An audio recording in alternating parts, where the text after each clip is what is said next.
and in Utah, particularly in water, and water can relate to climate.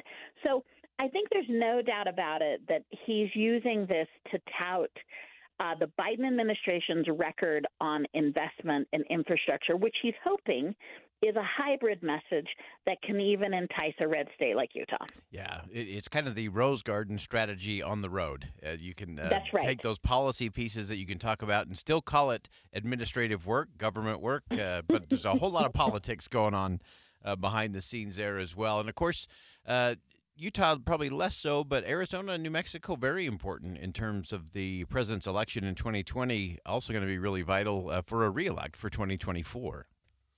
Yeah, and I think you said it well, particularly Arizona is going to be very meaningful. I think what you're going to find in Utah is what we often see in our small state, probably a really controlled event, right? Not a lot of openings there, some VIPs. It's always really cool when Air Force One lands at the airport, but probably some private events that are very controlled. If we just compare that to Jill Biden's trip from a couple of years ago during COVID, she was in and out in 3 hours, but, came into town and did an event at a school. I would expect that his is pretty controlled. I won't be surprised if he does spend more time in Arizona, which his campaigners are going to assess maybe has some gains for him in that state. Yeah, no question about it. Do you think there's anything for the president in terms? I think there are some unique components to Utah, especially as it relates to climate. You have the work that John Curtis has been doing back there with the Conservative Climate Caucus. Is there some space for the president to demonstrate to Utahns that, hey, there are some things that we actually agree on and some policies that everyone could probably get on board with? So I hope he's going to listen to what you just said, because if what I'm going to say is the old Biden, the Senator Biden, who was really all about finding common ground, he would be incredibly smart, as you said, to come in and show a level of understanding about Western climate. And he would be really smart to outline the incredibly large shared dynamic that we have here. Now, if he comes in and uses a lot of left of center language and he's sort of using fighting words, then he's going to miss a huge opportunity in my mind. If he comes out and really highlights, again, as you suggest, what Curtis has really led on, Representative Curtis has led on, and how much Western states, the work we've done on water conservation this year, the work we've done on efficient infrastructure and alternative energy is really remarkable. So once again, politics is so often about language choice. If he chooses to be a man looking for a shared vision and not just credit taking, I think he would do well and we would hear him. If he comes in and takes credit and really only uses sort of divisive language, then I think it is going to be a missed opportunity to capture any level of interest from an average voting Utah. Yeah, and so as you look at that, what else from a communication strategy standpoint? You've experienced these kinds of events and things, from the touchdown of Air Force One, as you described, always an amazing thing to see, to the controlled events. Probably no fundraising trip on this. I don't know if they'll make it up to Park City. What else would you look at from a messaging standpoint if you were advising the president coming into the state? So opportunities like this are in the details, and it's just what you said. I don't know if many of our listeners remember in 2015, Obama came in, and he was touting some solar energy. They did such a great job giving an inside peek to all members of the press at Air Force One. Then they had him follow the motorcade, and there was just so much exposure and so many symbolic American presidential shots that whether you were into what the actual president was doing or not, there was just a beautiful round of American and symbolism. I'm not sure they're going to do it because, as we've seen, Boyd, from the early rounds of what they're showing the press, it's pretty slim right now. Yeah. It's pretty skeletal. What they would be smart to do is give us peaks. A Western state, we're not, Ohio, who are so bored with presidents because they show up all the time. But if they would just give us a glimpse and let us see behind the scenes and let us see some of the trappings of the presidency of the United States of America, I think they would capture the spirit for many of us. Now, if they just treat it perfunctory, will he give one-on-ones? Will he let? And so it's really going to be about members of the press being able to give us as public a glimpse inside, and that's going to be all about staffing. Yeah, as always, it always goes back to the staffing and what they actually allow into that little bubble. And like I said, Utahns, regardless of political affiliation, do have a great appreciation for the office of the presidency and respect that, again, regardless of who's coming through the state. We have a long history of that. And like you said, people do show interest. And I actually think that's good for the president, again, regardless of whether you like the politics or not. I think that's an important part of the conversation. One other last thing for you, Mara. I think there's another interesting opportunity. The last time President Biden was here, he was Vice President Biden at the time. That's right. But he spent a lot of time talking about something that is very close to him personally, and that's the moonshot to battle cancer. Of course, spent some time up at Huntsman. Do you think there's an opportunity there for the president to say, here's a component of healthcare that I'm passionate about, and one that Utah is doing extraordinary with? I hope it goes back to that. I, too, was struck by when he came. I don't if we remember his visit. It was deeply personal, and it, again, was universal. He was talking about every person, right? He wasn't stumping. So I'm going to go back to the theme we've hit on.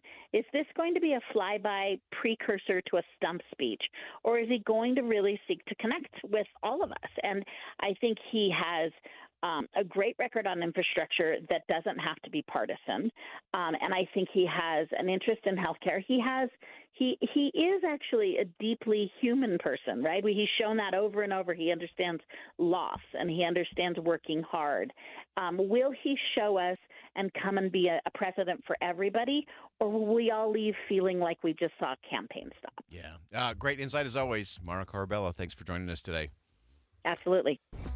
So again, President Joe Biden will be here next week in the state of Utah. And as Mara rightly pointed out, will it be an opportunity to really connect and cause Utahns to think again about President Joe Biden and some of his policies? Or will this be a very controlled stump speech political pass-through as he goes through Arizona and New Mexico as well? I think there's great opportunities for President Biden to have some serious, meaningful, elevated conversation about some things that the president and many in the state of Utah actually agree on. The question will be the staffing. Will the staff allow those conversations to happen, or in the focus on controlling the message and the messenger, will they keep it all behind closed doors? Those will be things we'll be watching as we await President Joe Biden coming to the state of Utah next week. Think again on Inside Sources with Boyd Matheson. It's 1:30 at KSL News Radio. I'm Dan Bomas. KSL's top local story this hour. And we have breaking news this hour. Lori Vallow Daybell sentenced to 5 terms of life in prison without parole by a judge in St. Anthony, Idaho this afternoon. Judge Stephen Boyce gave her the same sentence on the 2 murder charges and 3 conspiracy charges that she'd been convicted on. Before the sentence was handed down by Judge Stephen Boyce, he said he'd considered both mitigating and aggravating circumstances, noted that she had not cooperated with pre-sentence reports ordered by the court. Before the sentence was handed down, Lori took the witness stand and testified that she had been visited by the spirits of her 2 murdered children, Tylee Ryan and J.J. Vallow. The first time JJ visited me after he passed away, he put his arm around me and he said to me, "You didn't do anything wrong, Mom." The 2 children were found buried in shallow graves on property owned by her husband, Chad Daybell. His trial on similar charges is set for next year. Looking at national news, more than $100 million a year is being lost in the U.S. economy due to extreme heat. KSL News Radio's Heather Kelly has details from a new report. Warehouse workers and delivery drivers on strike to protest heat conditions. Even restaurants and home healthcare workers are affected by rising temperatures. That's from the Atlantic Council, which released its annual extreme heat report and states conditions will only get worse as climate change continues to raise Earth's temperature to its highest levels in recorded history. The latest data shows heat is impacting workers across all sectors of the economy and lowering productivity. Your money at this moment, the Dow Jones average has been trading in a narrow range, 23 points up right now. The NASDAQ is just slipped into negative range, but by only about half a point. And our weather, hot again today, but things are going to cool off through the rest of the week. That's next. KSL News Time 132. Start your days with knowledgeable, friendly voices telling you about the latest news and weather out there. Hi, this is Tim Hughes and Amanda Dixon In the business of waking you up each morning from 5 to 9. on KSL News Radio. This is Dan, the laptop man from PC Laptops. You know, a lot of people ask me, what career should I take so that I can make a lot of money in the future? When I was a kid, I used to spend a lot of time playing video games, and people made fun of me for it. But you know what? I grew up into the tech entrepreneur I am today because of the computers I played with. The world's moving so fast towards technology that if you want to stay relevant, you need a fast computer with a lifetime warranty. A lot of people scold their kids for playing video games or spending too much time on the internet. But I would say the internet can be one of the best learning and earning tools on the planet. Now, all new PC laptops, desktop computers come with a lifetime parts and labor warranty, so you have total peace of mind. We've got brand new PC laptops, desktop computers from $11.99 or only $29 a month. Plus, we have 12 months zero interest financing on approved credit. So run into any one of our locations right now or check us out at PCLaptops.com. That's PCLaptops.com. At PC Laptops, we love you. Premium checking from America First Credit Union is so much more than a regular checking account. It's a saves you money, makes life easier, always has your back account, because it's absolutely loaded with fantastic benefits and features. In fact, it comes stocked with so much awesome stuff. It was voted Best Perks by Money.com. So make sure you're rocking more than a checking account. Head to America First and apply for the exclusive protection, perks, and paybacks of premium checking today. Subject to membership eligibility and conditions. Federally insured by NCUA. Since 1939, America First has been helping people pursue their financial goals. And as we have, we've become one of the largest credit unions in the country. The reason why is simple. It's because every day we do our very best to help each person, family, and business we serve to realize their individual dreams and achieve financial well-being. True to our name, we always strive to put our members and employees first. So come join us and let us put you first. America First Credit Union. Federally insured by NCUA. Every 40 seconds, someone dies by suicide. We have the power to change that. Join Promise to Live and promise right now that if you are ever feeling sad, depressed, hopeless, or suicidal, you'll reach out to a friend, family member, 988, or another resource. We need you. Go to promisetolive.org, and once you make the promise, share it. Stop the stigma, start the conversations, and save lives. Getting help with electrical repairs is easier than you think. All you have to do is call Any Hour Services or schedule an appointment at anyhourservices.com. No one helps more homeowners than Any Hour Services. Traffic and weather together brought to you by Granite Credit Union's High Yield Savings Certificates. Here's Ricky Meese. A rollover crash on the exit ramp from westbound of the 21st South Freeway at 5600 West. Also on 5600 West proper. A crash involving a bike or motorcycle at 2400 South. Ricky Meese in the KSL Traffic Center. KSL weather, monsoon moisture pushing into Utah, bringing lower temperatures and an increased chance of rain. We'll see lots of clouds and possible thunderstorms in the afternoons through Friday. And right now, we're looking at 95 degrees, partly cloudy skies at KSL News Radio, 102.7 FM, 1160 AM, and KSLNewsRadio.com. Your all-day companion for news.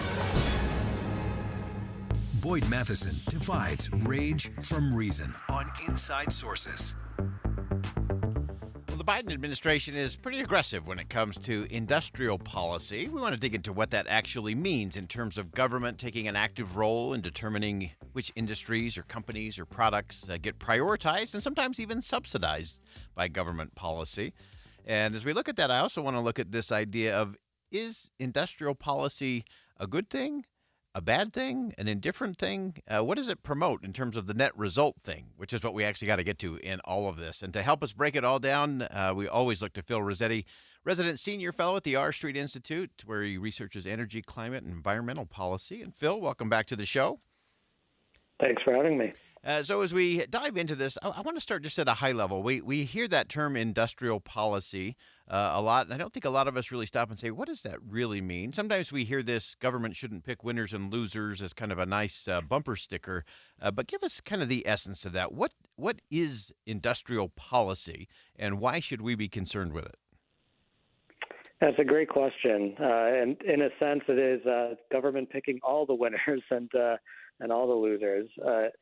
Basically, this idea of industrial policy is that there are certain industries that government has said, hey, these are really important, and we're going to do what we can to prop them up. So we see this, probably the best example is actually chips for computers and cars and all this stuff. You know, there was a big shortage during the pandemic, and there's a CHIPS Act in Congress say, hey, we're going to start subsidizing these industries more to bring them more into the fore.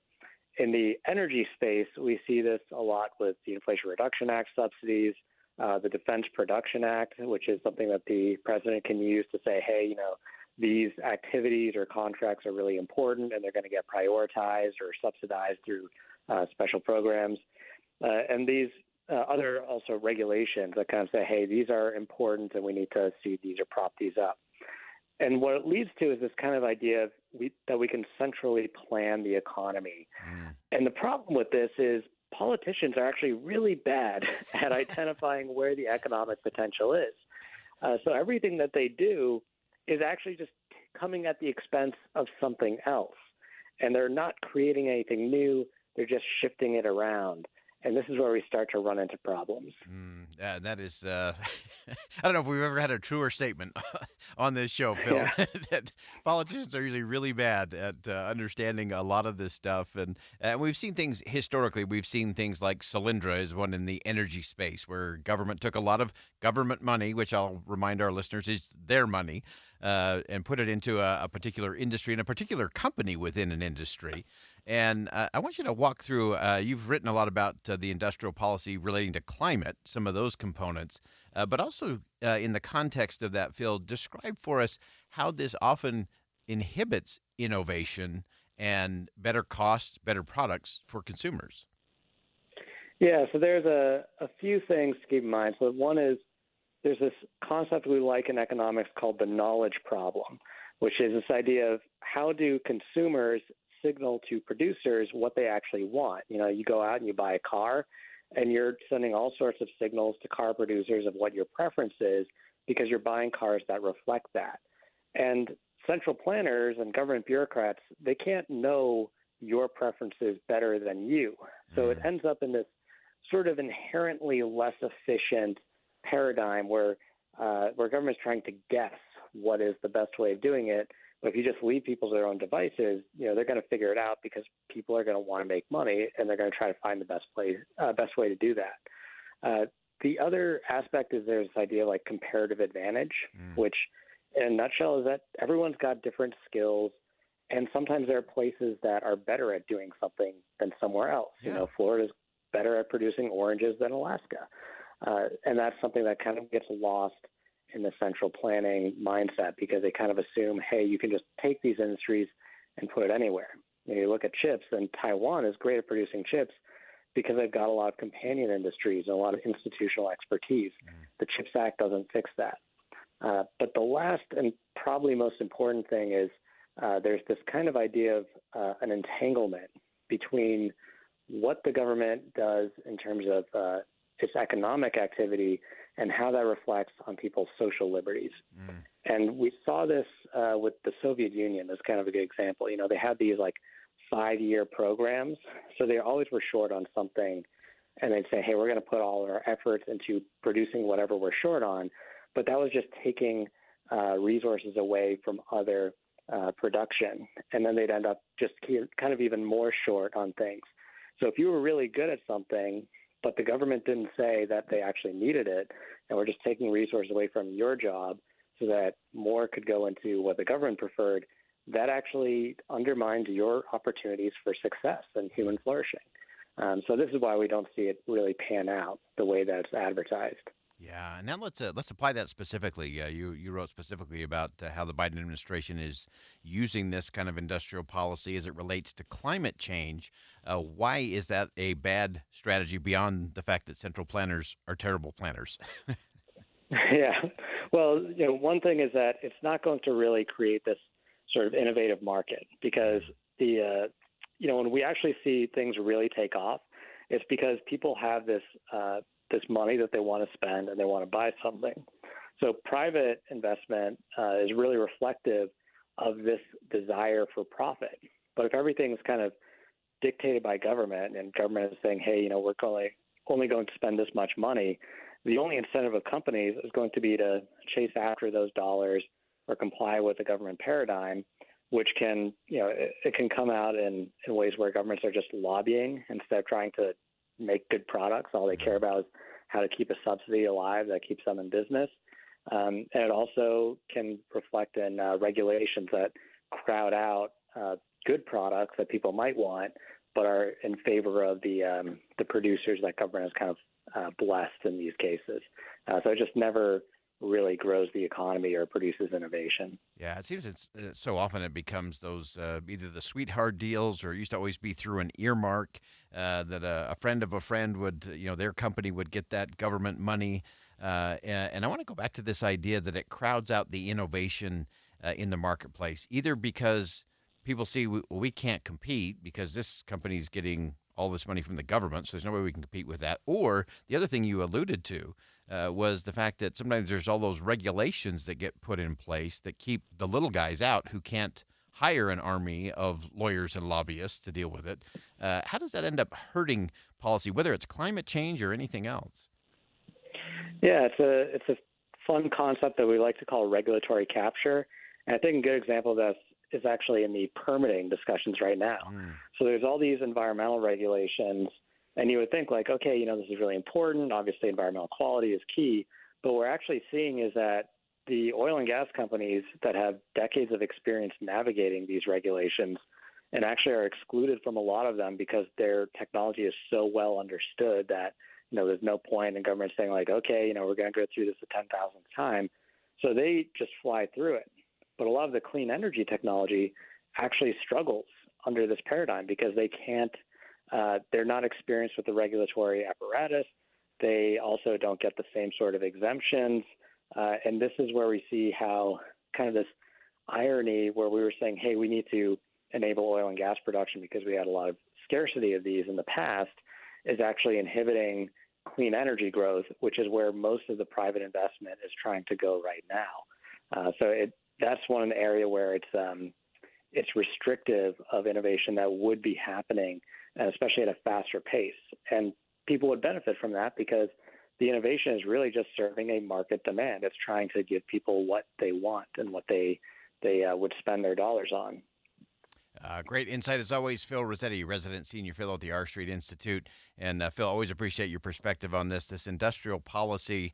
I'm going to repeat it once more because it was so good that politicians are really bad at planning and don't understand that part of the market. And in nowhere are we seeing that more than in the climate change debate. And you can be all for careful stewardship of the land and all of those things. And often it's government getting in the way by industrial policy. Phil, thanks so much for joining us today. Thanks for having me. All right, great perspective there from Phil. Now, I know you didn't wake up this morning worried about Sesame Street or sesame seeds. We're going to talk about sesame seed regulation. You're not going to believe this one coming up next.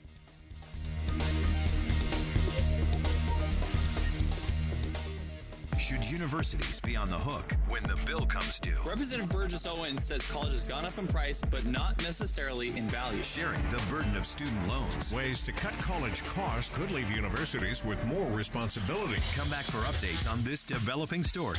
Mornings and afternoons on KSL News Radio. The name's Osborne. Josh Osborne, and I'm so excited to announce our 00 summer sale here at Volkswagen Southtown. Summers are for thrills, chills, and hot deals. Get a new high-tech VW for nothing down and no payments for 90 days. Our 00 agents are standing by to make sure you pay nothing down and have no payments for 3 months, so you can achieve your top secret mission this summer. Come see why we're Utah's #1 Volkswagen dealer. Get to VWSouthtown.com. 2022 VW ranking. Financing through VCI on select models OAC. See dealer for details. At Shields, we know luck is what happens when preparation meets opportunity, which means that during the season, the only element of the hunt that we actually control is the work we put in and the gear we trust.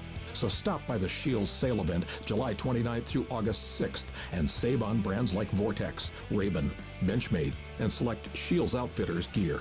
Our Shields experts are ready to prepare you for success on your next adventure. Shields, earn your moment. Hi, I'm Celeste Edmonds, Director of the Christmas Box International.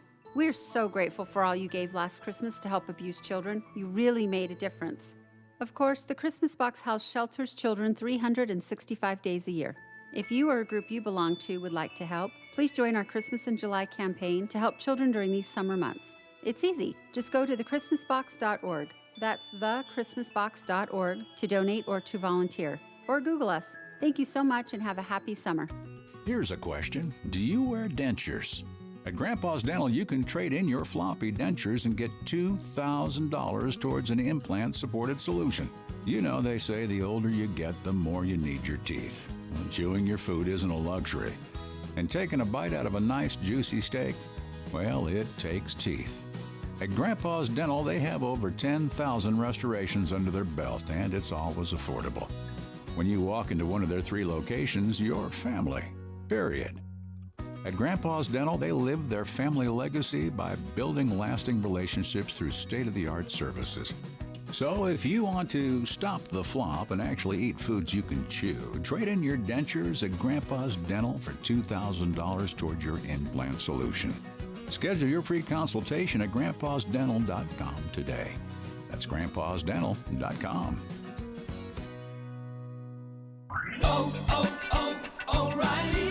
Protect your engine with Syntec Full Synthetic Motor Oil at O'Reilly Auto Parts. Syntec is designed for today's engines to dissipate heat and reduce friction and wear. Get 5 quarts of Syntec Full Synthetic and a MicroGuard Select oil filter for just $33.99, plus 2 times O Rewards points. Limits apply. Choose Syntec exclusively at O'Reilly Auto Parts. O'Reilly Auto Parts. You trust us for news and information in your car. Now trust us at home. KSL News Radio is your window to the outside world, keeping you informed on the latest breaking news, weather, traffic, sports, and more. Listen on your Amazon Echo or Google Home device. Just say, Alexa, open KSL News Radio, or listen on the KSL News Radio app. Text the word app to 57500. KSL News Radio, Utah's all-day companion for news. With the 3 things you need to know this hour, I'm Dan Bonas. First, a judge in Idaho has given Lori Vallow Daybell 5 sentences of life in prison without parole. She was convicted of murder and conspiracy and deaths of her children, as well as her husband's late wife.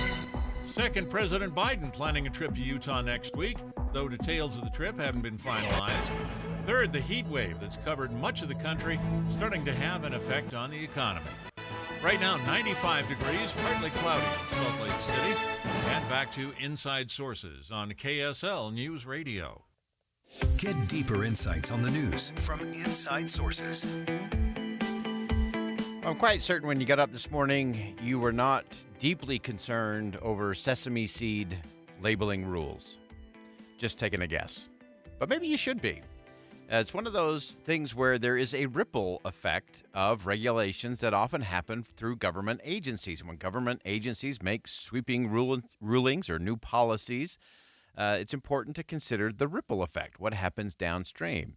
When they fail to do it, there's all kinds of consequences that are both unforeseen, and I think they're usually foreseen but ignored. So we want to take a look at that as it relates to the FDA and a new policy around sesame seeds. Eric Bames, a reporter at Reason who covers economic policy, trade policy, and elections, always helps us break it all down. Eric, welcome back to the show. Glad to be here. Thanks for having me. And I love the title of your piece, thereason.com. No, from the FDA commissioner, no one envisioned the consequences of a new sesame seed labeling rule. Tell us what the rule is and what the implications are going to be. Yeah, before we can get to the nobody envisioning part, which is really funny, we'll get to that in a minute, but you have to understand the background here. Last year, the FDA added sesame to its list of allergens that have to be disclosed on like product wrappers or at restaurants, right? We see this all the time, product might contain eggs or something like that, right? Places that make food products now have to disclose if there's sesame in the product. The difficult thing here and what immediately happened is this policy that was put in place to protect people who might have allergies to sesame. The result is that suddenly sesame started showing up in everything because a lot of mass food producers realized that it was a lot easier to just add a little bit of sesame deliberately to like bread products, for example, than it was to go through the process of making sure that there was no cross-contamination. You might make some rolls that have sesame, right? And maybe some of that gets into some of your other bread products. If that cross-contamination happens, you could face fines, you could face all sorts of consequences. So much easier to just drop a little bit of sesame in everything you make, put the disclosure on the label, done. But the end result, of course, then is that people who have sesame allergies now have fewer options. So the policy that was put in place to help them ends up hurting them. That happened last year. It was a brief moment. There were a bunch of little funny stories about like, oh, it seems like sesame is in everything these days, and it's because of the FDA. Yeah, and again, we want to make sure those who do have sesame allergies, we're with you on this, and we actually believe you have fewer choices because of this. And I want you to dig into it a little bit for us in terms of why a company would say, you know what, rather than worrying about preventing that potential cross-contamination, that it's just way easier to comply with the FDA and just put sesame in everything.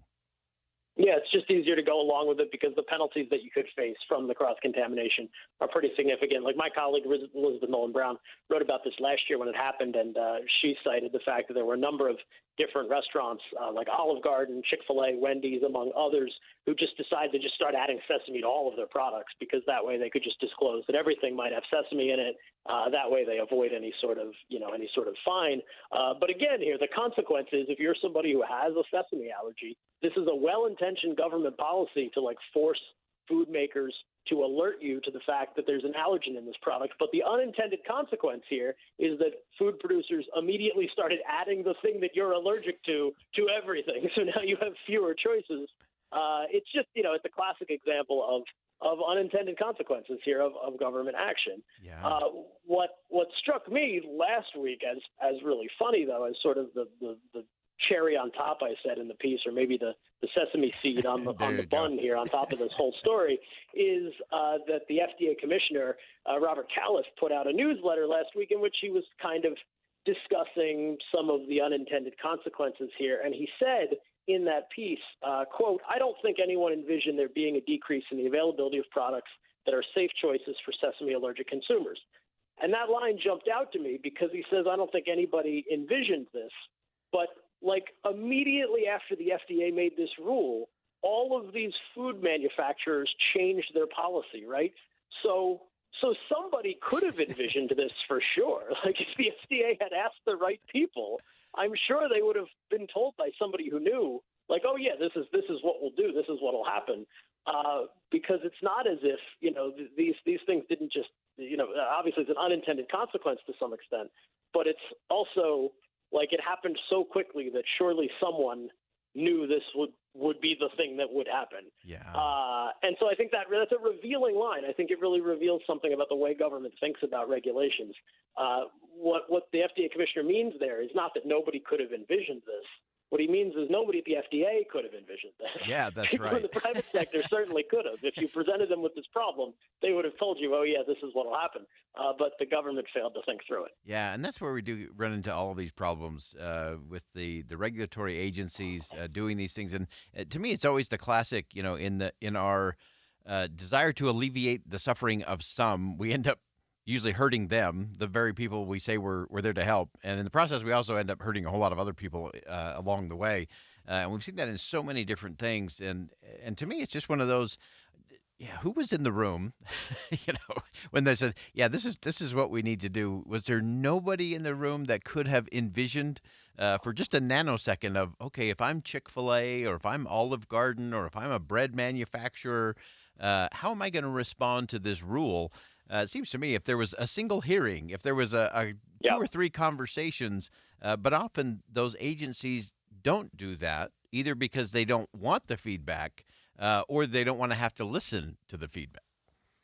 Yeah, they either don't want the feedback or they get the feedback and ignore it. I mean, this is just, I think it's a telling example of the way regulatory agencies go about their business.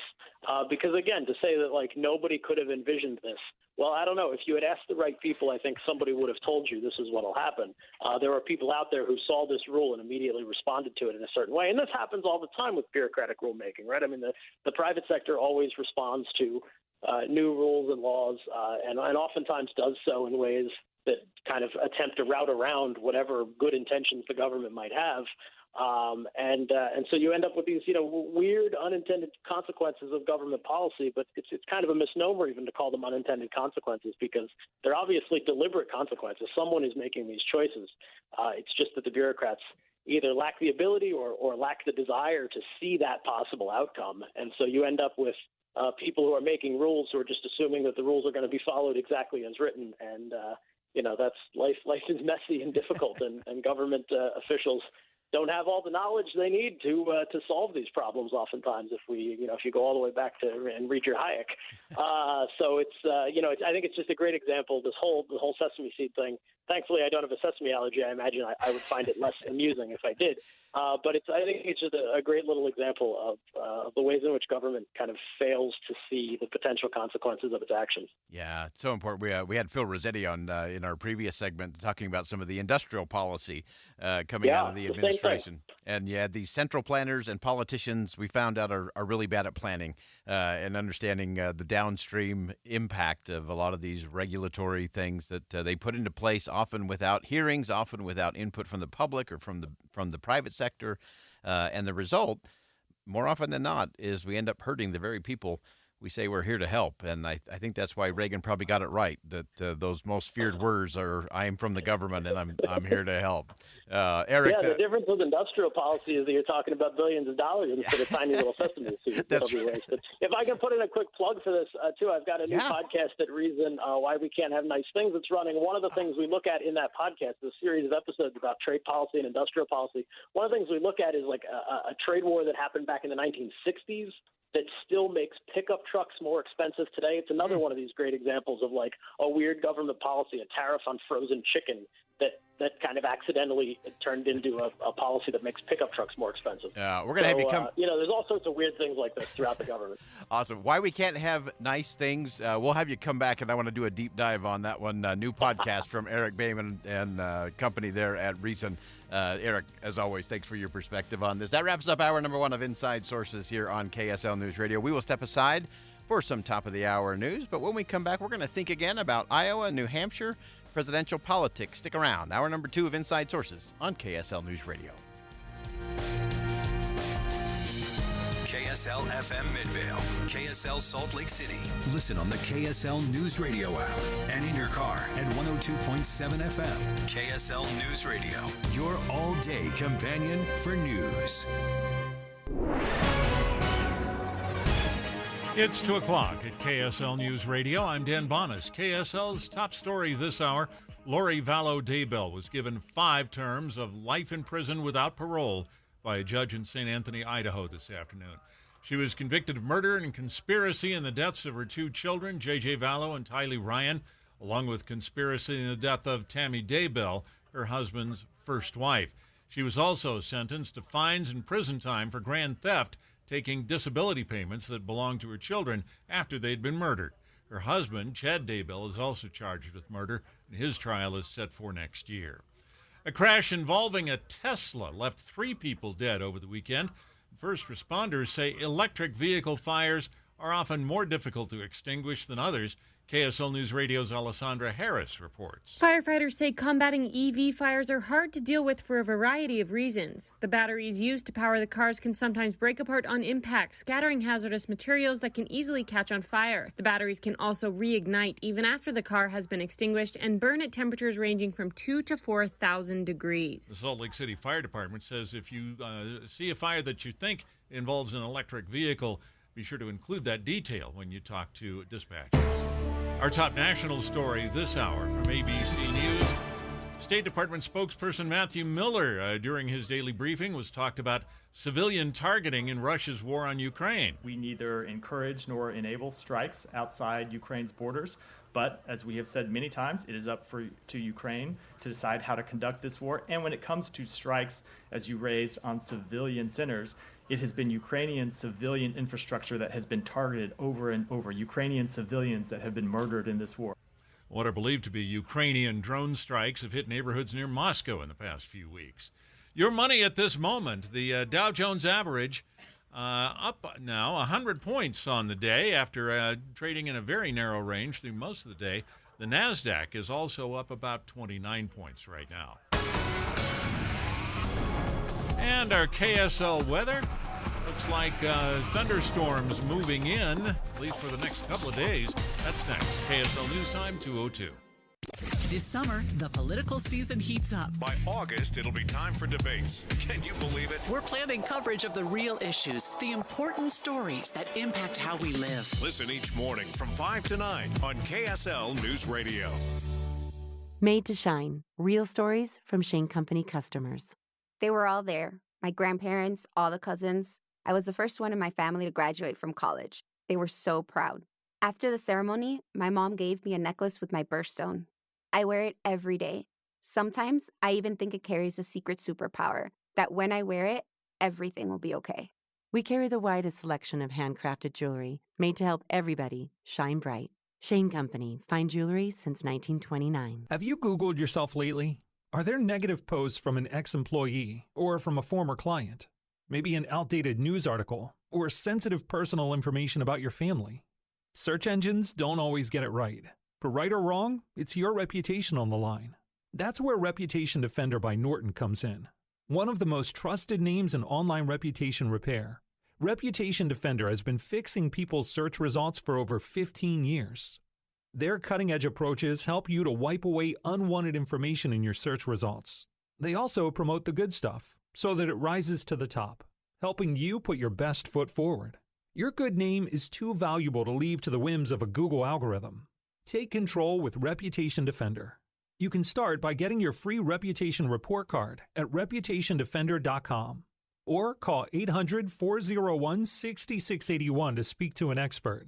That's 800-401-6681. Hey, Doug. Yes, Kathy. Tell folks about Window World Doors. Oh, yeah, thanks. We do entry doors, back doors, sliding patio doors, and storm doors. And I just love the amazing door styles and the colors. That's right, completely stained or painted, professionally installed with hardware. So call us today, 801-281-8111. Or visit WindowWorldUtah.com. Window World, simply the best for less. That's no baloney. Traffic and weather together, brought to you by Granite Credit Union's high-yield savings certificates. Here's Ricky Meese. Cleanup continues on two crashes. The one is the earlier accident in West Valley on the exit ramp from westbound SR 201 at 5600 West, and the accident in Utah County, northbound I-15 2100 North in Lehigh on the right. Ricky Meese in the KSL Traffic Center. KSL weather, monsoon moisture pushing into Utah, bringing lower temperatures and an increased chance of rain. We'll see lots of clouds, possible thunderstorms in the afternoon through Friday. And right now, we're looking at 97 degrees, but partly cloudy skies at KSL News Radio, 102.7 FM, 1160 AM, and KSLNewsRadio.com. Your all-day companion for news. Inside Sources. Inside Sources. America's voice of reason. Boyd Matheson on Utah's home for elevated conversation. Inside Sources on KSL News Radio. Well, President Biden is coming to Utah next week. Meanwhile, the potential nominee for the Republicans who will run against President Biden, they're all focused on the Hawkeye State and New Hampshire. We're going to take a look at why they're headed there and what the messages are. Let's begin. Think you know the news of the day? Think again with Boyd Matheson on KSL News Radio. Well, the 2024 race is heating up, of course, and the Republicans, they have their eye coming up very quickly on August the 23rd, when the first Republican nomination debate will begin. A number of those folks have made it onto the stage, qualified to be in that debate. But all of the Republicans descended on Iowa over the weekend, and one of those actually had his eye on New Hampshire. Governor Ron DeSantis gave a big speech today in New Hampshire, so we want to get into all of those, what the messaging is, what that tells us about the state of the race beyond the headlines of the numbers and the polling. So let's start with someone you probably haven't heard a whole lot about, Governor of North Dakota, Doug Burgum. He has qualified for the debate stage, surprising some folks. But he told Forbes this is why he's focusing on agriculture while he's in the Hawkeye State. Well, obviously, Iowa and North Dakota, these are two states that are both feeding the world and fueling the world. And agriculture is so important. And we talk all the time about national security, but to have national security, we've got to have energy security, we've got to have food security. Places like Iowa are critical to that. He also went on to respond to a question about the important thing for me and with all of these candidates, and that is differentiation. In the face of overwhelming similarities, even slight differences are always perceived as more valuable. Here's what Governor Burgum talked about in terms of his differentiating factors. I think I'll leave it up to the pundits to try to figure out how to differentiate, but we're just talking about what we bring to the table, and what we bring to the table is enormous executive experience in the private sector, a fantastic record as governor, and a focus on the issues that touch every American, the economy, energy, and national security. Nikki Haley, also in Iowa, and while she was in Des Moines, she appeared on Face the Nation and talked about the indictments with the former president. But Nikki Haley said that that's not what the American people are really focused on.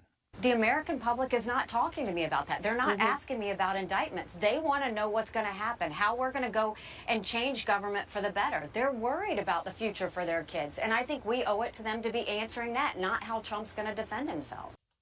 That is one of the things that we continue to hear from the Republican candidates, that they don't want to be asked questions about the indictment because as they're traveling the country, if they're in Iowa, New Hampshire, South Carolina, Nevada, they're not being asked about indictments. They're being asked about issues that they're dealing with around their kitchen table or in their small business.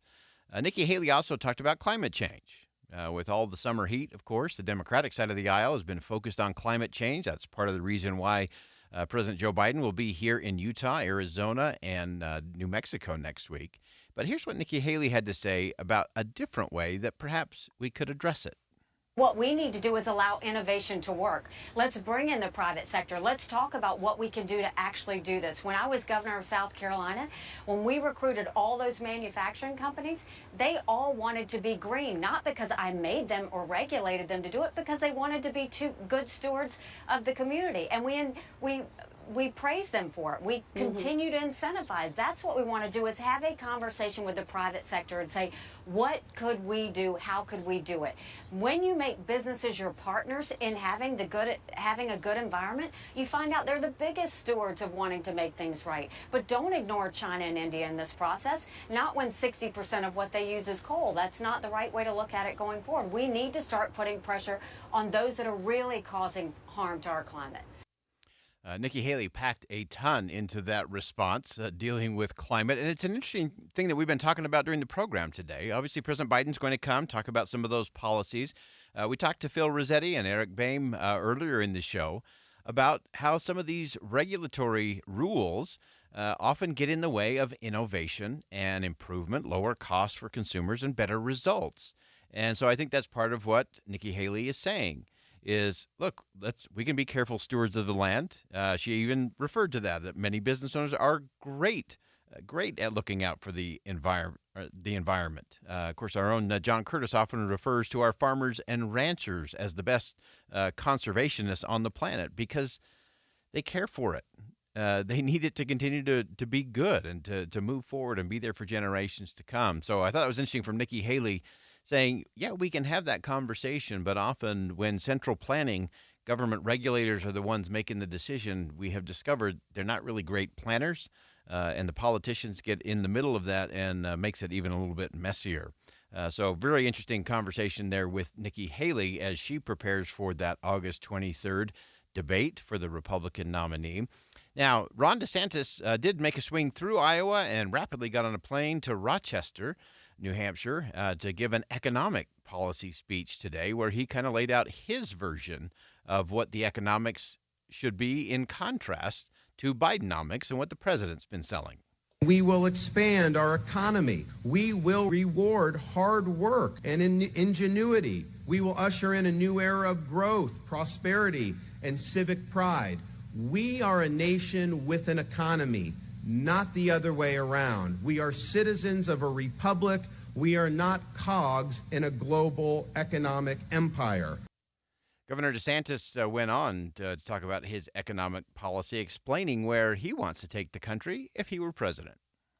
We reject the technocratic management of American decline. We reject fostering dependency on welfare programs. We will reverse the decline of this country. We will restore our country to the greatness that it deserves. We want to be a country that makes things again.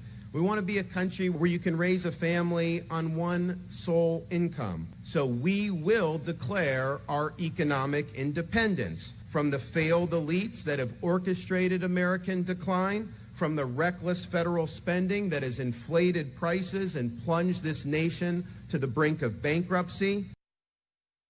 That's Governor Ron DeSantis laying out his declaration of economic independence today. Did that in New Hampshire. Of course, he did his quick swing through Iowa and then was up to New Hampshire to roll this out.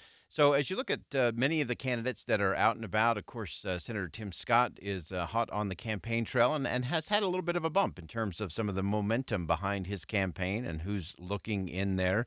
Of course, former President Donald Trump has been holding rallies, has been very heavy in terms of grievance policy.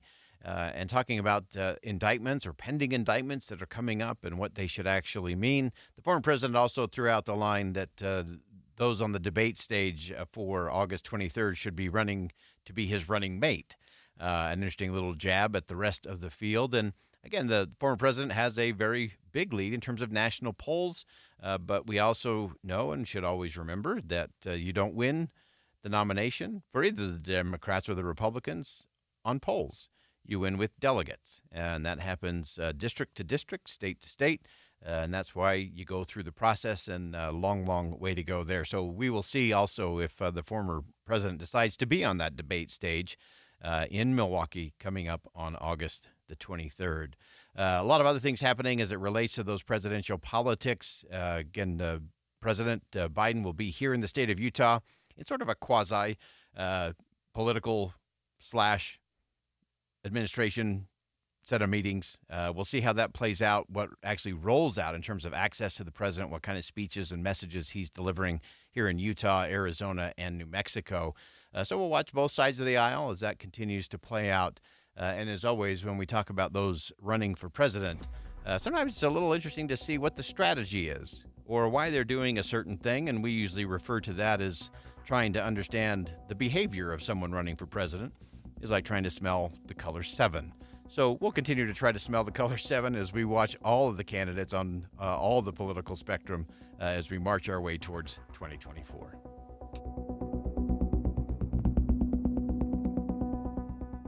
Think again on Inside Sources with Boyd Matheson. Before you head to work, before you hit the gym, Keep going, that's it. before you make your way home. Bye. Get a quick check on traffic and weather. PD on the scene at 8 South and West Temple. Highway 89 also really backed up. Listen every 10 minutes on the 9s, in your car at 102.7 FM, or tell Alexa, play KSL News Radio. For adults with moderate to severe plaque psoriasis who are candidates for systemic or phototherapy, now there's Skyrizi, Risankizumab Rizza, a prescription-only 150 milligram injection. With Skyrizi, 3 out of 4 people achieve 90% clear skin at 4 months, and Skyrizi is just 4 doses a year after 2 starter doses. Nothing and me go hand in hand. Nothing on my skin, that's my new plan. Nothing is every day. Don't use if allergic to Skyrizi. Serious allergic reactions and an increased risk of infections or a lower ability to fight them may occur. Before treatment, your doctor should check for infection and tuberculosis. Tell your doctor if you have an infection or symptoms, such as fever, sweats, chills, muscle aches, or cough, or if you plan to or recently received a vaccine. With Skyrizi, you could achieve 90% clearer skin. Ask your doctor about the #1 dermatologist prescribed biologic in psoriasis and visit skyrizi.com or call 1-866-SKYRIZI to learn more. They say good things come to those who wait, but we both know the truth. If you want the good things in life, you've got to go out and get them. So if you've been dreaming of a Cadillac, don't wait. Head to Jerry Seiner Cadillac and get one for yourself. With their award-winning XT4, 5, and 6 models available on-site and the area's top selection of certified pre-owned Cadillacs, there's no need to wait to drive in luxury. Stop dreaming, start driving. Visit Jerry Seiner and experience the Seiner difference. The Salt Lake Chamber is Utah's voice for business. Okay, that sounds great, but what does it really mean? Well, as Utah's largest and longest-standing business association, they support and champion community prosperity throughout the state. And if you're in business, well, that's a very good thing for you. Be sure to listen to the Chamber's Speaking on Business, weekdays at 7:20, 11:55, and 5:20 p.m. on KSL News Radio. Getting close to retirement? Or have you retired? You've probably got a ton of stress-filled questions on your mind. I'm Jeff Jr. with Trajan Wealth. Getting a second opinion with an individualized investment plan is vital, and our fiduciary advisors do just that. Take it from this Trajan Wealth client. It was just so pleasant, so comfortable. I think we had 7 different accounts, just stuff scattered all over the place. And then so we just started, here's this, move this. And he even explained it a couple different times. But if I have more questions, he said, just give us a call. And that's what I love. He's a phone call away. I'm glad I know these guys. Such a huge weight off my shoulder. Imagine not second-guessing investments or monthly retirement income. That's the peace of mind you'll get from working with Trajan Wealth. Call 801-899-7600 today or visit TrajanWealth.com. Actual client, no compensation, no conflicts. Advisory services offered through Trajan Wealth, LLC, an SEC-registered investment advisor. If you've had painful kidney stones, you know you don't want more. Moonstone Stone Stopper is a simple solution that works. Created and recommended by top kidney stone doctors, Stone Stopper is an alkali citrate formula scientifically proven to prevent crystallization. Stone Stopper's patented formula is gentle on the stomach and is available in easy-to-swallow capsules, gummies, and powder drinks that make hydration delicious. Stone Stopper is available at participating Walmart and Walgreens stores. Look for the red stop sign on the bottom shelf of the vitamin aisle. For more information or to find a store near you, go to stonestopper.com. Hey, this is Chris with JCW's. Drop in for one of our delicious gourmet burgers made with 100% choice Grand Chuck. We're in Lehigh, American Fork, Provo, South Jordan, and Harriman. JCW's, quality and a lot of it. KSL Broadcast Group contests are open to participants 13 years of age and older that are residents of Utah, Idaho, Wyoming, and Nevada, unless otherwise specified. Employees or agents of the station, Bonneville International Corporation, or other area radio stations, or any entity associated with the contest may not enter. Persons who have won in the last 90 days from the station contest or event are not eligible. Full general contest rules are available at kslnewsradio.com. With the 3 things you need to know this hour, I'm Dan Bomas. First, Lori Vallow Daybell is facing 5 prison sentences of life without parole in the murders of her children and the death of her husband's first wife. Second, fighting fires in electric vehicles presents some difficult challenges for firefighters. Third, the U.S. State Department says the U.S. is not encouraging or enabling Ukrainian strikes against civilian targets in Russia, but that hasn't apparently stopped them. Right now, 97 degrees, partly cloudy in Salt Lake City. And back to Inside Sources on KSL News Radio. Hear elevated conversation on crucial issues. Boyd Matheson on Inside Sources. We're really thrilled to have on the program today Mike Warren. Of course, Mike's the senior editor for the Dispatch, and we love our friends over at the Dispatch. And Mike, welcome to the show. And you got a great new newsletter coming out. The title alone, I think, is worthy of listening. The Collision is the title, and the focus, really, that intersection between law and politics. So start with the origin story. As you and your friends were hanging out at the Dispatch, tell us how this came about.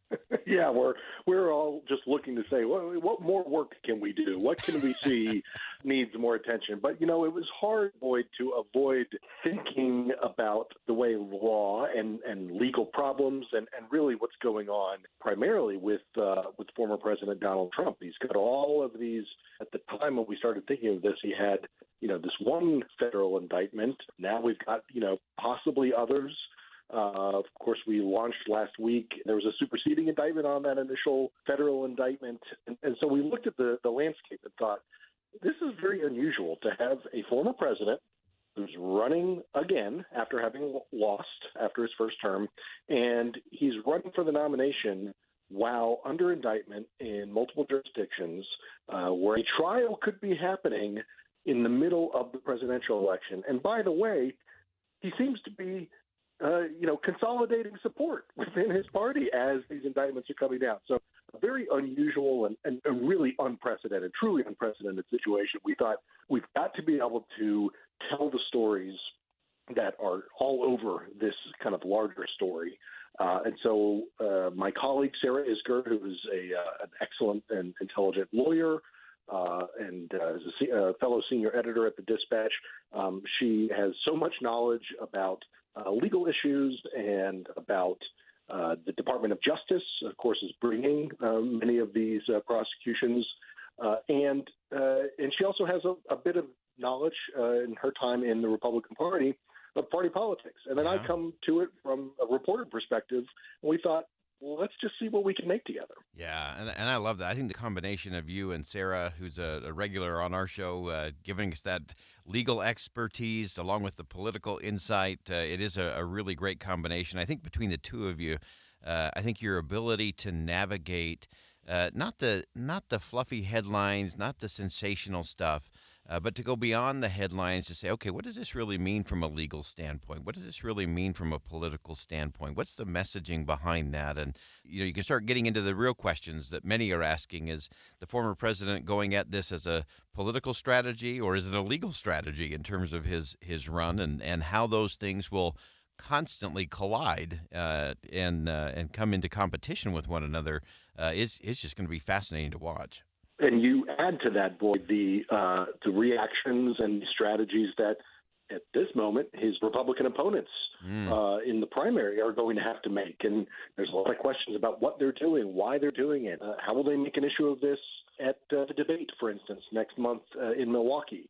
Will they not make an issue of this? And how do they expect this to shake out for them? And then, of course, on the general election side of things, I spoke last week with a number of Democrats who are having to think about, how does Joe Biden approach this? Because not just that Joe Biden is a political opponent, but it's Biden's administration, it's his Justice Department that is prosecuting Trump. So there's a lot of sort of wrinkles and interesting questions, and we just feel like the story is not going to go away tomorrow. This is going to be a story that we want to follow for the next however many months, and we hope readers will too. Yeah, and I think they will. It is I was asked after the 2020 campaign what the title, if it was a movie, should it be called? And I went with the hubcap rolling. You know how you get to the crash scene and you hear the crash and then everything goes black, and then the last thing you hear is the hubcap rolling away. And you've I think keyed on to something that is not just the big collision hubcap rolling version, but really getting to the important thing. I loved how you brought the Department of Justice into that conversation, because that's not only an issue for President Biden and the administration from a political standpoint, a re-election campaign, but for the trust in the institution, which I think is every bit as important beyond the election for the American people.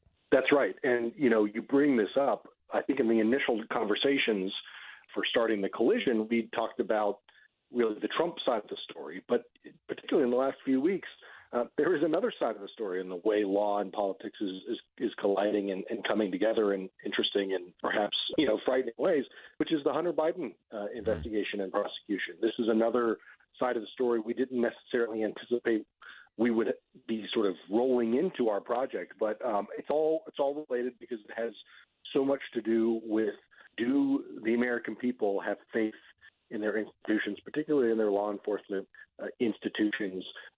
All of this tied in with everything from the 2020 election and January 6th, and questions about the deep state, which Republicans like Donald Trump bring up. I mean, it's all a part of this story. And again, we will not be hurting for material to cover this.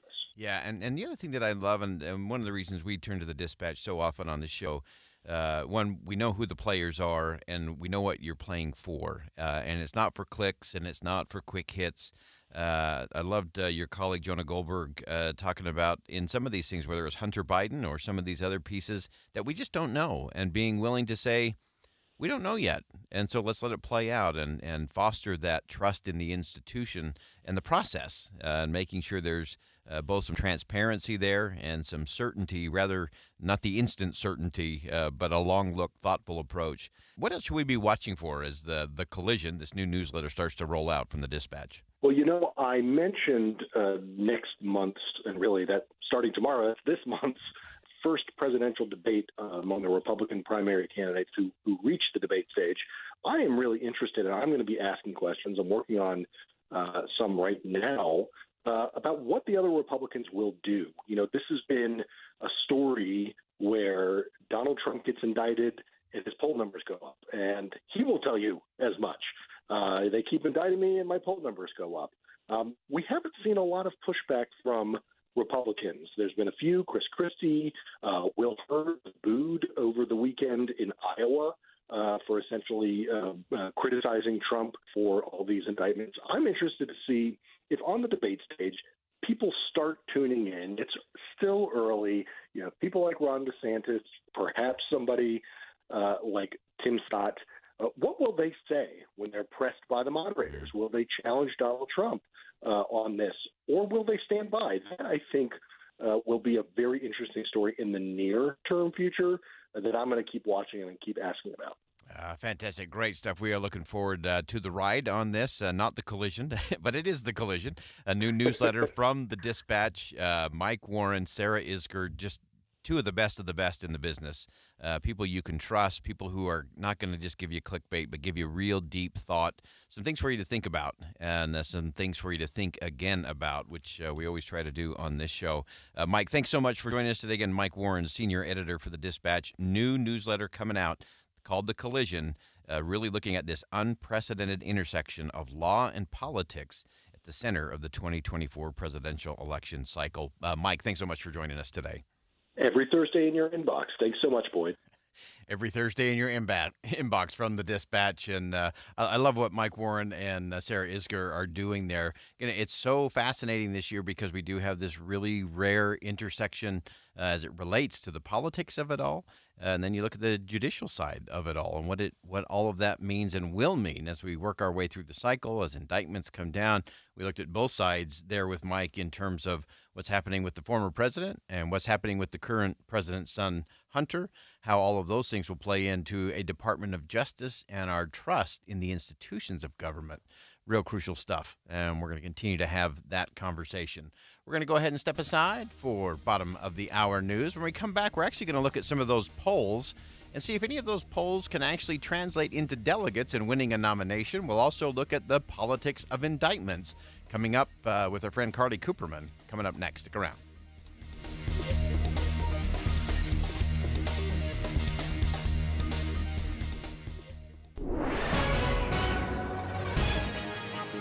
It's 2:30 at KSL News Radio. I'm Dan Bomas. KSL's top story this hour, Lori Vallow Daybell is facing just about as harsh a sentence as the law allows after being convicted in the murders of two of her children and conspiracy to kill her husband's first wife. Judge Stephen Boyce imposed 5 sentences of life without parole. Prosecutors had agreed early on in the case to remove the death penalty as an option. Her husband, Chad Daybell, might still be subject to the death penalty when he goes on trial next year for the same crimes. Congressional candidate Celeste Malloy's name is staying on the ballot in the race to replace Congressman Chris Stewart. A judge made that determination today after Quinn Denning sued, claiming Malloy was not a registered Republican on the day she declared her candidacy. Her lawyers argued those two things are separate. Being a member of the Utah Republican Party and having an active voter registration are not the same thing. If you don't believe that, come to one of my Thanksgiving family dinners, and when my family starts spouting off about being a Republican, and I say, let me check your voter registration, I'm going to be in trouble. After the hearing, Denning declined to comment on whether his team planned to appeal. Our top national story this hour from ABC News. Vice President Kamala Harris did a long interview with ABC News, covered a range of topics, including immigration. She was asked about the busloads of migrants that have been sent from the border to northern cities, such as New York and Chicago. You know, there was a time where George Bush, John McCain, others people who differed on many other issues agreed. Let's be sensible and solution-oriented on this issue. And I think it's a tragedy that we are instead witnessing gamesmanship. The interview will air on ABC News Prime with Lindsay Davis tonight. Your money at this moment, the Dow Jones average closing trading on the day up 100 points. The S&P 500 was up 6, the NASDAQ up 29. And we could see clouds turn into thunderstorms late tonight and tomorrow. That's next. KSL News Time, 2:32. Early mornings can be hard enough, just getting yourself going. We try to make it a little easier with news and weather from comfortable, trusted anchors and reporters. Join us on Utah's Morning News between 5 and 9 on KSL News Radio. Not completing high school is more of a social thing than it was an academic thing. Even though all these years have passed, I still had that longing to have my diploma. At age 30, Carissa finished her high school diploma. If you're even considering getting your high school diploma, you can do it. No one gets a diploma alone. If you're thinking of finishing your high school diploma, you have help. Find free adult education classes near you at finishyourdiploma.org. That's finishyourdiploma.org. Brought to you by the Dollar General Literacy Foundation and the Ad Council.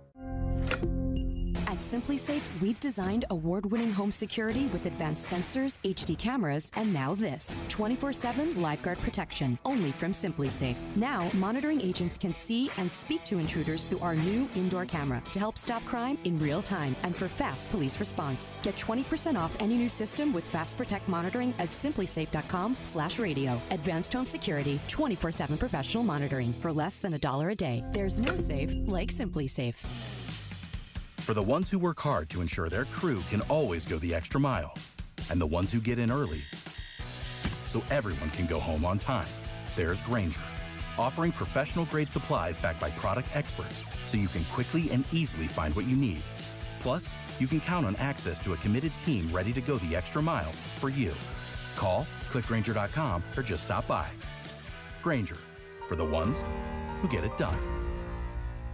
The UACPA supports certified professional accountants in Utah through ongoing professional education and leadership development for an ever-changing financial world. Find a CPA at uacpa.org. Hi, folks. It's Doug and Kathy with Window World. Doug, it's amazing. J.D. Power has named Window World #1 in customer satisfaction again. It never gets old when your customers say you're the best. You mean that's not a made-up story? It's not made up when you take pride in what you do and pay attention to detail. Enjoy the value thousands of others have experienced. Call the window company you can trust. Window World, 801-281-8111, or visit windowworldutah.com. And that's no baloney. Any Hour Services can make sure your AC keeps you cool this summer. Whether you need a tune-up, repair, or just a second opinion about replacing it, call Any Hour Services or visit anyhourservices.com.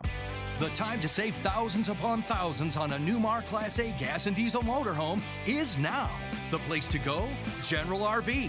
During our Newmar Motorhome Days sales event, August 2nd through the 5th. This sale is all about elevating your travel experience and big savings with factory rebates on select Newmar models like the Duckstar, Vantana, Baystar, and more. The time is now and only at General RV. In Draper, off I-15. Traffic and weather together, brought to you by Granite Credit Union's high-yield savings certificates. Here's Ricky Meese. We have a traffic light malfunctioning in all directions. Mountain View corridor at 5400 South. You need to use caution at that intersection. And the cleanup of a crash in North Salt Lake, southbound Redwood Road about 600 north to the right.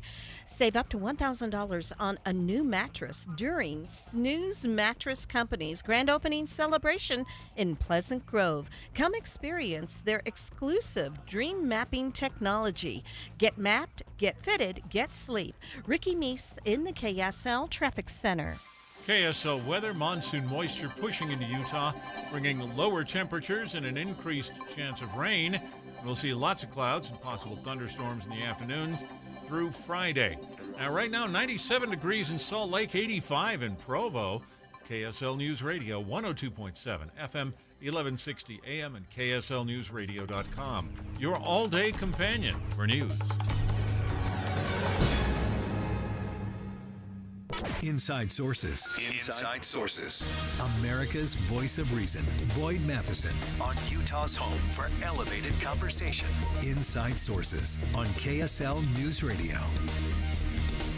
Well, in the headlines this week, you have Hunter Biden's plea deal falling apart last week. Republicans weighing whether or not to impeach President Biden.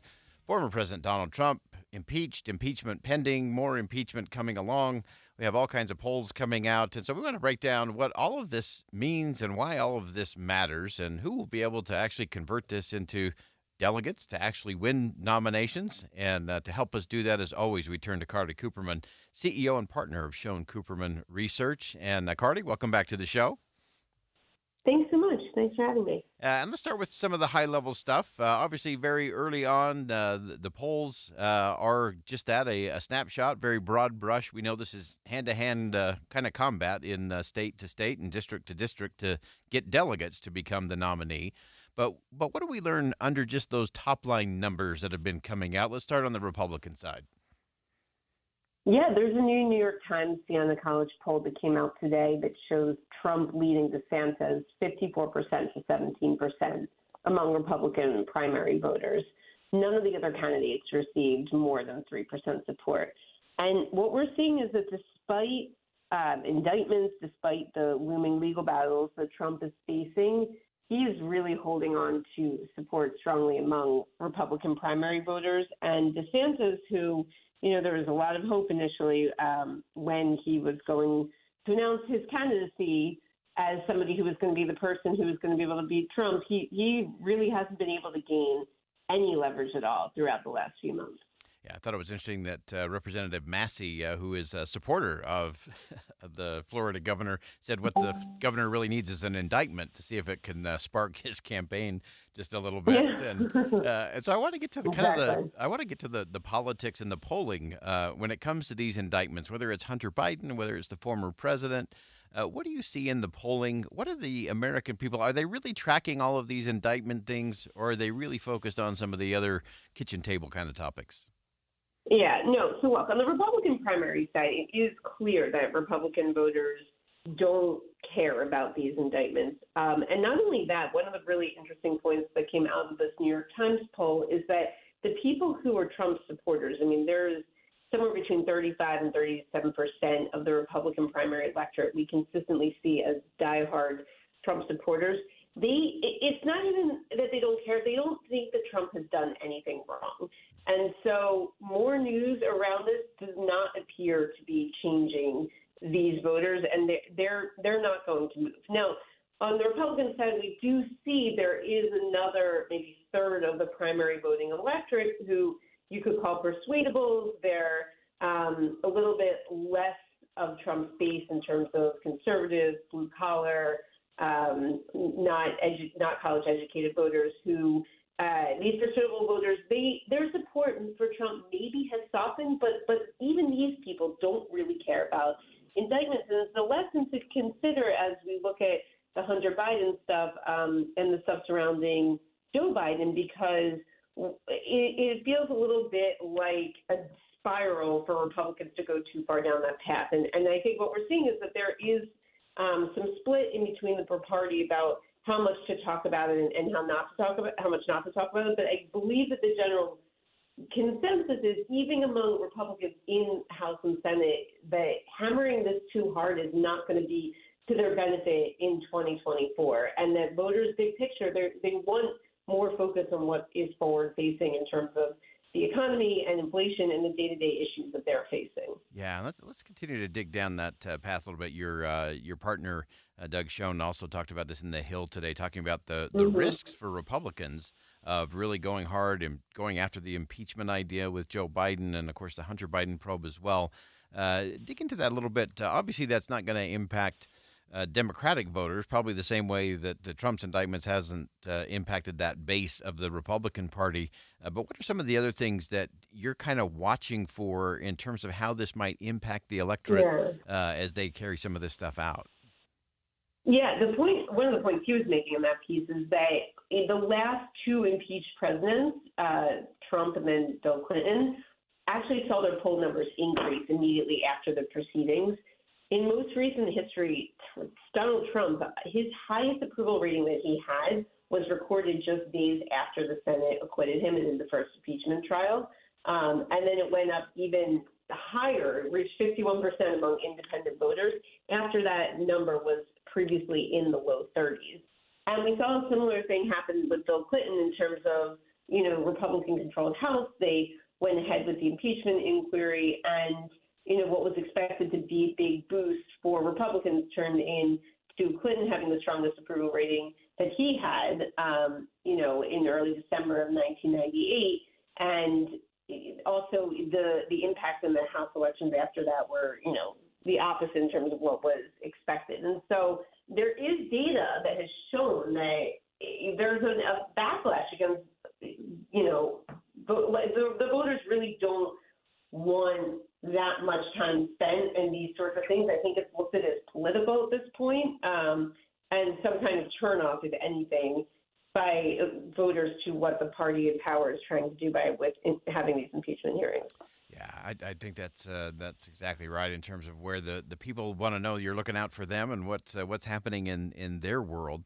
And give me some sense, Carly, kind of under the numbers. Anything else you're seeing in terms of some trends or some things that the American people are focused on? Again, they're clearly not being impacted by all the indictment chatter and clamor around that. Are there things that are starting to lock in of, oh, hey, that's interesting, there's a little more focus on this area or that? Yeah, look, I'm following closely what's happening in terms of how voters perceive the economy relative to Biden and his numbers. He still has lagging numbers himself in terms of his favorability and his approval. There have been some positive metrics that have come out about the economy lately, and that has not translated among voters to a better perception of Biden in terms of overall and how it relates to the economy. And, I think one of the biggest things, for a president looking to be reelected is that he's held accountable for the economy, whether, fairly or not. It's tied to him closely. And it's going to be telling to see if what the metrics that are coming out that are positive in terms of economic growth and, low unemployment is something that does translate to voters in terms of how it feels to them in their day-to-day. And I think that will have an impact on how they feel towards Biden. Great perspective, as always, Carly Cooperman. She is the CEO and partner of Schoen Cooperman Research. Carly, always appreciate you helping us break down the numbers, get beyond the numbers and the headlines into what's actually going on with the American people and where they are. Thanks for joining us today. Thanks for having me. All right. Great perspective, as always, from Carly Cooperman. Again, it's the polls are important because they tend to show trends and momentum. But the real thing when it comes to getting the nominee to be president of either party, it's delegates. And you have to organize and you have to execute in order to make that a reality. We'll continue to watch all of it and the impact in terms of some of the conversations around indictments, all here on Inside Sources. We'll be right back. Troy, I'm depressed. Bitches RV and American Fork is killing it. What's depressing about that? Stewart's RV managers and staff are still here, so we've got the same incredible customer service. That's good. And we brought in new RV brands like Ember RV and GoPlay Travel Trailers. Also good. And now you can shop hundreds more RVs at bitches.com. Still waiting for the sad part. I'm used to being a mentor, but I'm turning into a manatee. You do have the same shape. Bish's RV is now open in American Fork. Come see us at the previous Stewart's RV or at our North Salt Lake location. Bish's RV, where memories begin.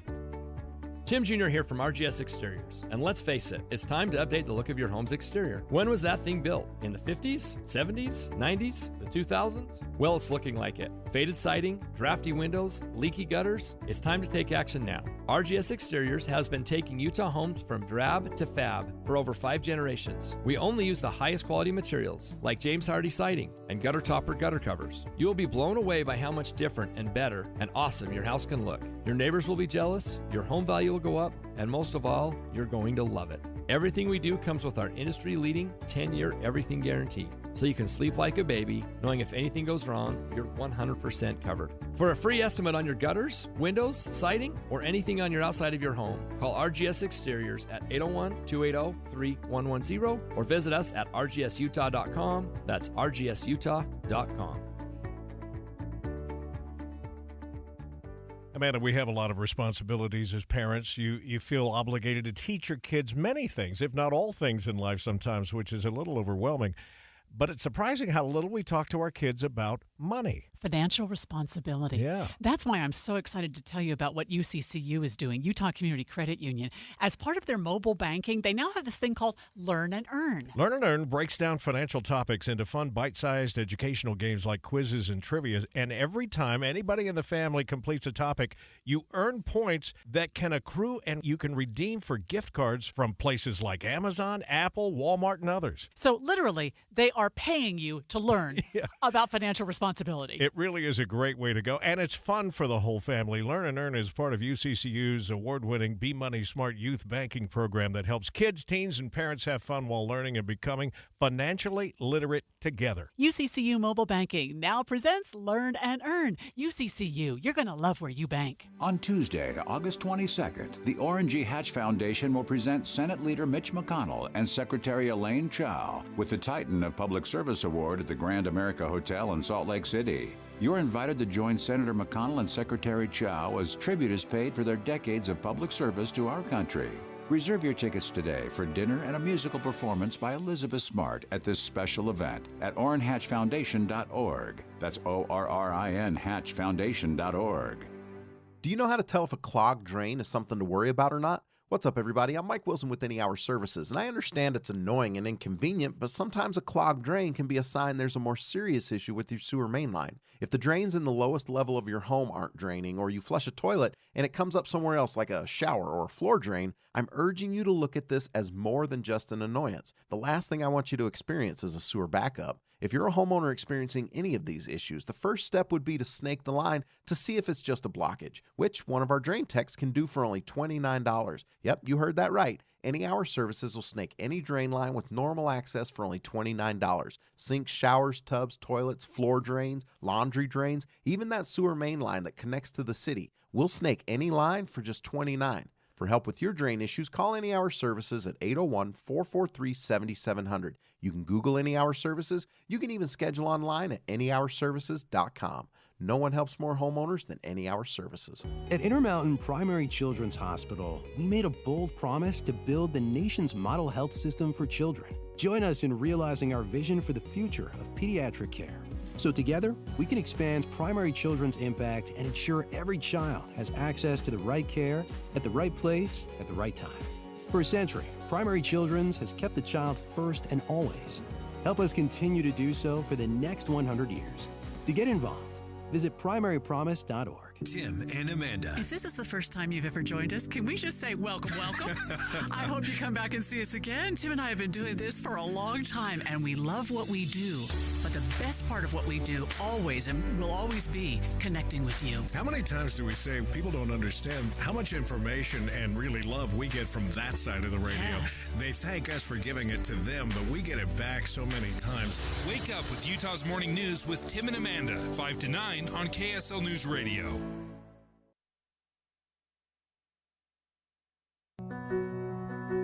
Victor deployed for the first time to Afghanistan in 2003. At 4 in the morning, my phone rang. They said, "I regret to inform you that your husband was wounded in action." Victor sustained a moderate traumatic brain injury. I was doing school full-time, and I was also then caring for Victor. One of the most important elements of caregiving is taking care of yourself. I just didn't want to forget that I also had goals and that I also had a life.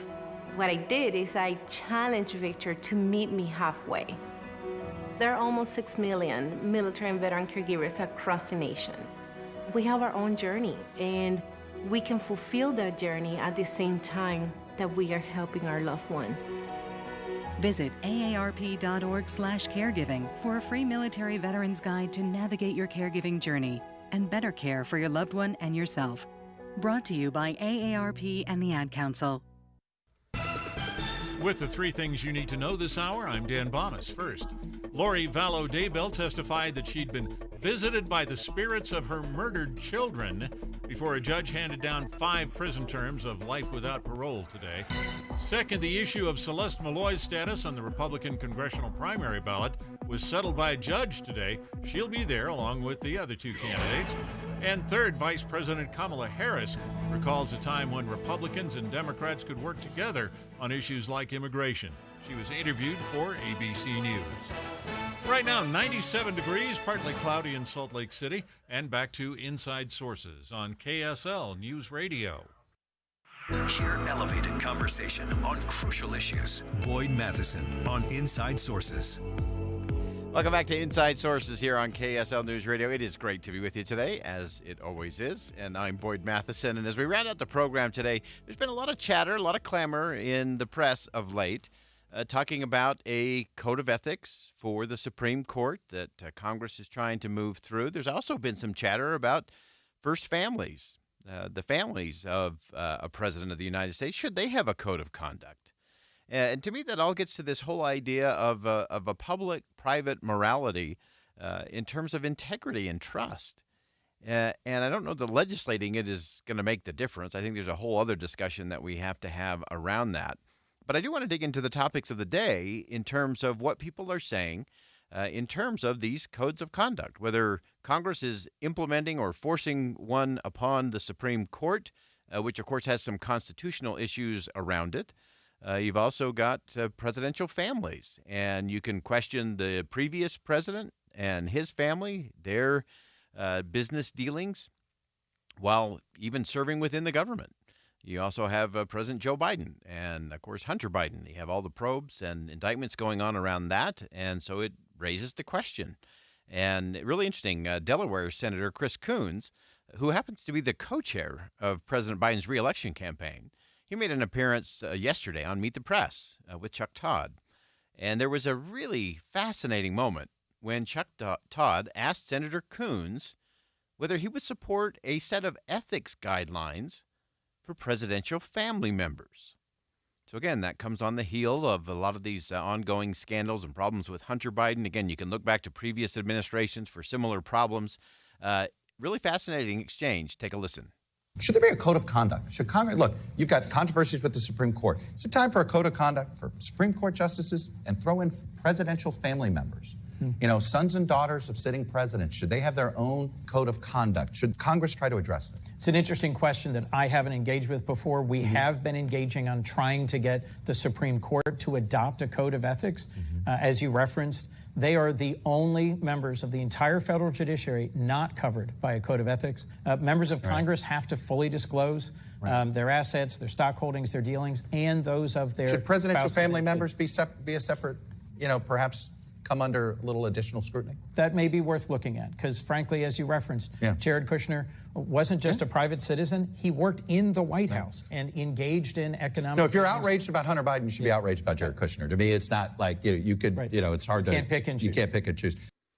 I think that's an important point. You cannot pick and choose. This is not the yeah, but what about this administration? Yeah, but what about that administration? You have to look at it in terms of the principle. So is it time for a code of conduct, a set of ethics for presidential family members? I think that's an interesting discussion. I think that's worth having. Obviously, there's been a lot of chatter around what's been going on at the Supreme Court and whether the Supreme Court would institute its own additional level of a code of conduct or a code of ethics. Many in the House and in the Senate have been engaged in a similar process, thinking that Congress should enforce that or put that onto the judiciary. And that's an interesting part of the debate. And interesting, during that debate in the Senate Judiciary Committee, Utah Senior Senator Mike Lee had this to say about the nation's judicial system and its independence. Without the independent judiciary, there can be no rule of law. And it's easy to overlook all the benefits that we reap every single day as a result of that. We're known throughout the entire world as a country where the rule of law is a thing, where if you enter into a contract, there will be a mechanism by which the terms of that contract can be fairly interpreted and enforced and enforceable in a court of law. But this system isn't free, and it's not self-perpetuating unless we consciously, deliberately choose to protect it. And protect it we must, because you can break it. So looking at what's happening at the Supreme Court and whether that should be something done within the court itself, I think Chief Justice John Roberts has failed to really lead out in that. He's talked about doing that. He's talked about reviews. He's talked about conversations within the members of the Supreme Court. But nothing material has really come out of that as yet, which is why I think many in the Senate and the House are saying, well, if you won't act, we will. And push it through that way. And again, I do think there are some constitutional complexities that are going to be very difficult to navigate if this comes from Congress rather than coming from within the court. But it's a conversation worth having. It's one we've got to definitely lean into.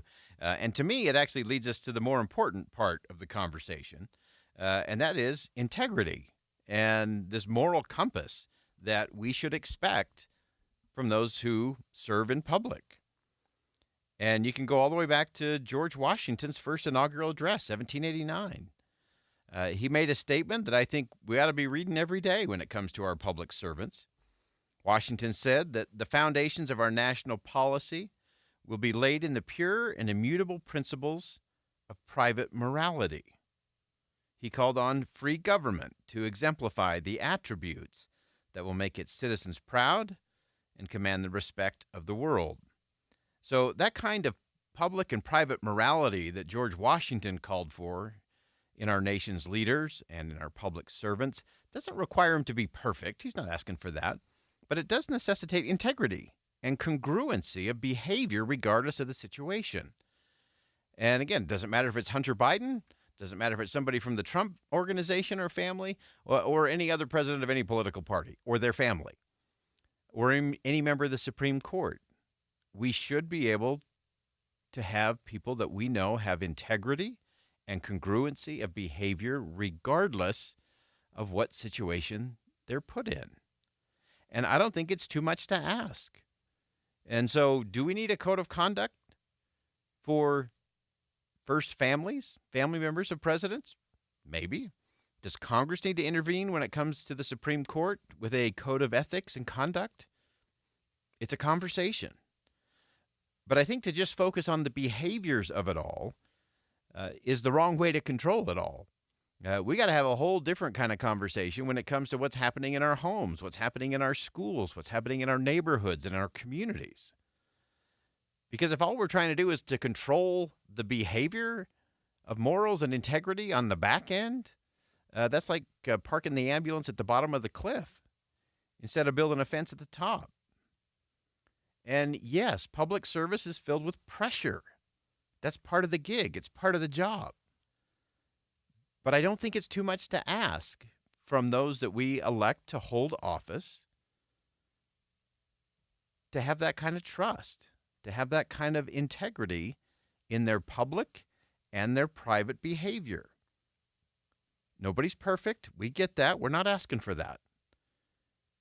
But I don't think it's too much to ask our public servants to really make our nation the model, politically, militarily, and with moral leadership for the world. That wraps it up for Inside Sources today here on KSL News Radio. I am Boyd Matheson. Thanks for joining us.